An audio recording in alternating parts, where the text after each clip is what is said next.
Je suis délégué régional du Syntec numérique dans le sud-est de la France. Et à ce titre, j'interviens au sein de l'Alliance Industrie du Futur. Et on a un exemple criant là-bas, c'est l'impression 3D.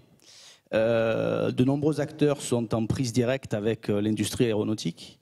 Et cette impression 3D, finalement, elle ne prend pas parce que les fabricants, les sous-traitants de Airbus Hélicoptère, par exemple, ne fabriquent pas des pièces hybrides.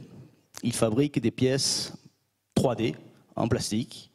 Et elles ne servent absolument pas, ces pièces, l'industrie du numérique, l'industrie aéronautique. Le besoin du marché, c'est une hybridation des pièces, à la fois mécaniques et plastiques. Alors ma question, elle est simple, et je vous rassure, elle ne sera pas aussi pointue, elle est plus générale. C'est nous sommes tous ici au service de l'innovation dans nos secteurs. Et la question fondamentale, c'est sur quel secteur devons-nous aider nos clients à innover? Sur quel secteur doit-on mettre le paquet en France aujourd'hui? Merci Olivier. Donc la parole est à Madame Tiffany Degois, députée de la Savoie. Merci Monsieur le Président. Monsieur, oui, l'impression 3D est révolutionnaire. En plus, dans l'impression 3D, il y a différentes façons, il y a différentes méthodes.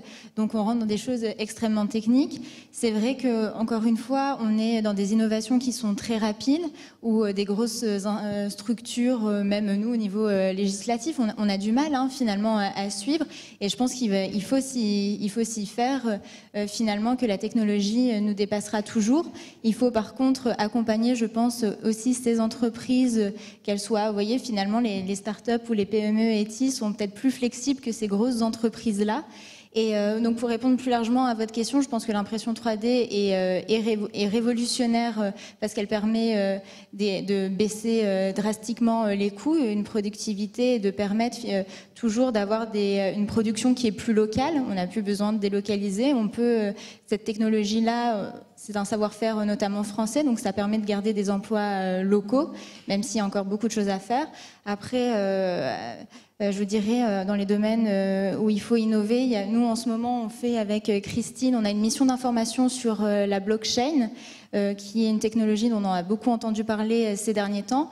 Le but, c'est pas forcément d'encadrer et de limiter, comme je le disais juste avant, c'est déjà de comprendre, d'avoir un travail prospectif pour savoir comment on sait qu'il y a tous les métiers intermédiaires. Bon, certains métiers intermédiaires vont être amenés à changer ou à être supprimés. Il faut pouvoir anticiper ça, vous de votre côté, et nous aussi de notre côté en tant que législateur. Il y a bien sûr l'intelligence artificielle.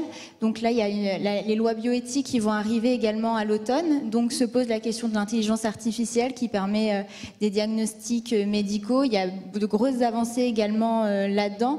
Et finalement, là, ce que je vais vous dire, je pense que malheureusement, dans 1 ou 2 ans, ça ne tiendra plus parce qu'il y aura encore de nouvelles technologies. Et je pense que c'est plutôt vos entreprises qui ont la clé de cette question. Et nous, notre rôle, ça sera au mieux de vous accompagner, encore une fois, de vous soutenir et en aucun cas de vous entraver.